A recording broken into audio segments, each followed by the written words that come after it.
Last time ಒಂದು video ಹಾಕಿದೆ terrace ಮೇಲೆ ಶೀಟ್ ರೂಫಿಂಗ್ ಮಾಡ್ತಾ ಇದೀವಿ ಅಂತ. ಇದು ಅದ್ರ ಪಾರ್ಟ್ 2. ಫೈನಲ್ ಔಟ್ಪುಟ್ ನೋಡಿ ಯಾವ ಥರ ಬಂದಿದೆ ಅಂತ. ಎಲ್ಲ ಕಾಲಮಲ್ಲೂ ಸ್ಕ್ರೂ ಫಿಕ್ಸ್ ಮಾಡಿದ್ದೀವಿ, ಗಾಳಿಗೆ ಶೀಟ್ ಸೌಂಡ್ ಬರಬಾರ್ದು ಅಂತ. ಶೀಟ್ ಲ್ಯಾಪಿಂಗ್ ಇದ್ರೂ ಸಹ ನೋಡಿ ಒಂದೇ ಶೀಟ್ ಥರ ಕಾಣಿಸ್ತಾ ಇದೆ. ಆ ಥರ ಫಿನಿಶಿಂಗ್ ಕೊಟ್ಟಿದ್ದೀವಿ. ಎಲ್ಲೂ ನೀರು ಲೀಕೇಜ್ ಬರೋಕ್ಕೆ ಚಾನ್ಸೇ ಇಲ್ಲ. ಟಾಪಿಂದ ನೋಡೋಕ್ಕೆ ಈ ಥರ ವ್ಯೂ ಸಿಗುತ್ತೆ ಫಿನಿಶಿಂಗು. ಇನ್ನು ಕೆಳಗಡೆ ನೋಡೋದಾದ್ರೆ ಈ ಥರ ಔಟ್ಪುಟ್ ಕಾಣಿಸ್ತಾ ಇದೆ. ಎಲ್ಲ ನೀರು ಗಟ್ರಲ್ಲೇ ಬರುತ್ತೆ. ನಾವು ಕಾರ್ನರಲ್ಲಿ ಒಂದು ಪೈಪ್ ಅಟ್ಯಾಚ್ ಮಾಡಿಕೊಂಡು ಎಲ್ಲಿ ಬೇಕೋ ಅಲ್ಲಿ ಡ್ರಾಪ್ ಕೊಡ್ಕೋಬೋದು.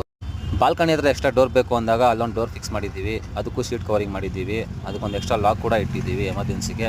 ಒಳಗಡೆಯಿಂದ ನೋಡ್ರೆ ಔಟ್ಪುಟ್ ಈ ಥರ ಕಾಣುತ್ತೆ ಫಿನಿಶಿಂಗು. ಮೇಲೆ ಮೆಶ್ ಕವರ್ ಮಾಡಿದ್ದೀವಿ. ಕಿಚನಲ್ಲಿ ಸಜ್ಜೆ ಇರಲಿಲ್ಲ, ಅದರಿಂದ ನಾವೇ ಪೈಪಲ್ಲಿ ಒಂದು ಸಜ್ಜೆ ಥರ ಮಾಡಿಕೊಟ್ಟಿದ್ದೀವಿ. ಮೇಲೆ ಪ್ಲೇವುಡ್ನ ಹಾಕೊಂತಾರಂತೆ. ಹಳೆ ಸಿಂಟೆಕ್ಸ್ ಮೇಲೆ ಎಕ್ಸ್ಟ್ರಾ 500 ಲೀಟ್ರ್ ಸಿಂಟೆಕ್ಸ್ ಬೇಕು ಅಂದಾಗ ಅದಕ್ಕೊಂದು ಸ್ಟ್ಯಾಂಡ್ ಮಾಡಿ ಫ್ರೇಮ್ ಮಾಡಿ ಒಂದು ಏನಿ ಎಕ್ಸ್ಟ್ರಾ ಹಾಕ್ಕೊಟ್ಟಿದ್ದೀವಿ. ಎಲ್ಲ ವಿಂಡೋಗಳಿಗೂ ನಾವು ಗ್ರಿಲ್ ಫಿಕ್ಸ್ ಮಾಡಿದ್ವಿ. ಒಳಗಡೆಯಿಂದ ಅಲ್ಯೂಮಿನಿಯಂ ಫ್ರೇಮ್ ಬರುತ್ತೆ. ಇದೆಲ್ಲ ಆದಮೇಲೆ ಬಟ್ಟೆ ಒಣಗಿ ಹಾಕೋದಕ್ಕೆ ಎಮರ್ಜೆನ್ಸಿ ಕ್ಲ್ಯಾಂಪ್ನ ಫಿಟ್ ಮಾಡಿಕೊಟ್ಟಿದ್ದೀವಿ. ಇದು ರಿಮೂವ್ ಮಾಡ್ಕೋಬೋದು.